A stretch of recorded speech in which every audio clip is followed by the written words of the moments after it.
የትግራይ ተፈናቃዮች በሌሉበት ሀብትና ንብረታቸውን የማጫረት ተግባር እንዲቆም ጽላል ሲቪል ማህበረሰብ ምዕራብ ትግራይ ጠይቋል። በኢትዮጵያ ውስጥ የሚንቀሳቀሱ የመንግስትና የግል ባንኮች እንደየውስጥ አሰራራቸው ቢለያይም ለደንበኞቻቸው ብድር በማቅረብ ደንበኞች በበኩላቸው የሚንቀሳቀስና የማይንቀሳቀስ ሀብትና ንብረት አስይዘው የተበደሩትን ገንዘብ በተስማሙበት ጊዜ ገደብ ውስጥ የመክፈል ግዴታ እንዳለባቸው የሚታወቅ ነው ያለው ጽላል ሲቪል ማህበረሰብ ምዕራብ ትግራይ። ይሁንና ጦርነት ውስጥ ያለና ያልተረጋጋ አካባቢ እንዲሁም በወረራ ውስጥ ያለና ህዝቡም ተፈናቅሎና ተሰዶ ባለበት አኳኋን በአጠቃላይ ህጋዊነትን ፈርሶ ህገወጥነትን በነገሰበት አካባቢ ያለውን ተበዳሪ ህግና ደንብን ብቻ አጣቅሶ ክፈል ወይም ያስያዝከውን ሀብትና ንብረት ለሐራጅ ጨረታ ይቀርባል ብሎ ለረጅም ጊዜም ተባባሪህንና የልማት አጋር የነበረን ደንበኛ መቅጣት ከሰብአዊነትና ከሞራል ብዙ የራቀ ውሳኔ ነው ብሏል። ለዚህ ማሳያ ይሆን ዘንድ የኢትዮጵያ ንግድ ባንክ ሰኔ 13 2017 ዓ.ም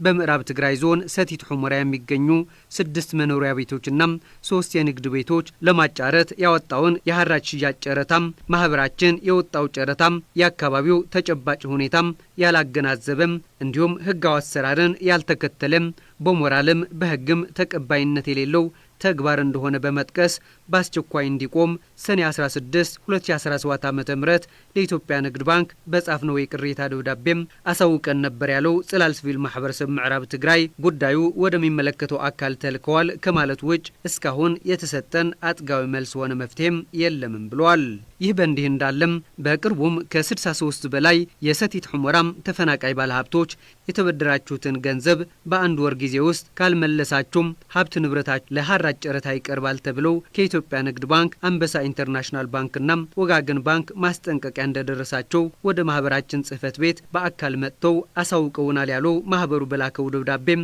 እነዚህን በአንድ ወር ውስጥ ለጨረታ እንደሚቀርቡ የተወሰነባቸው የመኖሪያ ቤቶች፣ ሱቆች፣ የንግድ ድርጅቶች፣ መጋዘኖች ወዘተ ሲሆኑም ባለቤቶቻቸው ደግሞ ከቀያቸው ከሰቲት ሁመራና አካባቢው ሀብትና ንብረታቸውን ተቀምተው በኃይል ተባረው በአሁኑ ወቅት የሚቀመስና የሚለበስ የሌላቸው በመሃል ትግራይና በሱዳን የመጠለያ ካምፖች አስከፊ ህይወት በማሳለፍ ላይ ያሉ ዜጎች ናቸው ብሏል። እነዚህ ተበዳይ ዜጎች ለ5 ዓመታት ያልኖሩበት መኖሪያ ቤት ያልሰሩበት የንግድ ቤቶችና መጋዘኖች ብቻ ሳይሆን ወራሪዎች በማናለብኝነት እየተገለገሉበት ያሉትን የተፈናቃይ ሀብትና ንብረት አጫርታለሁ ብለ መነሳት በየትኛውም መንገድ ተቀባይነት የለውም ብሏል። የባንኮች ውሳኔም ተፈናቃይ ባለሀብቶች ባላቸው ስቃይ ተጨማሪ ስነ ልቦና ጫናም የሚፈጥር ከመሆኑ በላይ በረጅም ጊዜ ጥረት ያፈሩት ሀብትና ንብረት ቅጽበት የሚያሳጣም ለአመታት የባንኮች አጋር የነበሩትን እነዚህ ባለሀብቶች ከባንኮች ጋር ያላቸውና ወደፊት ለሚኖራቸው የአጋርነት መልካም ግንኙነት ኩፍኛም የሚጎዳ ነው ሲልም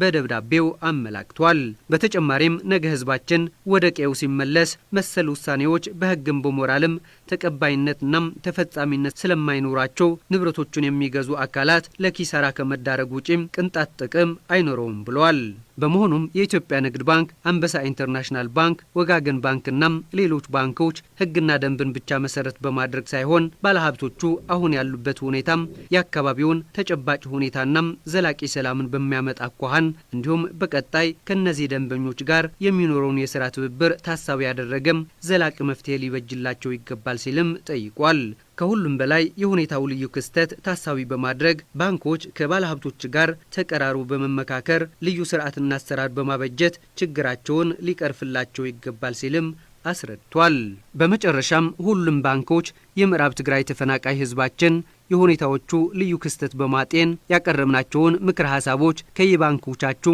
ህግና ደንብ ማጣጣም ፈጣን መፍትሄ እንድታበጁ እንጠይቃለን ያለው ማህበሩም ይህንን ጨምሮ ከአሁን በፊት ያቀረብናቸውን ምክር ሀሳቦችና ቅሬታዎች የሚመለከታችሁ ባንኮች ተገቢውን መልስና ማብራሪያም አሊያም መፍትሄ እንድትሰጡን በድጋሚም እንጠይቃለን ብሏል።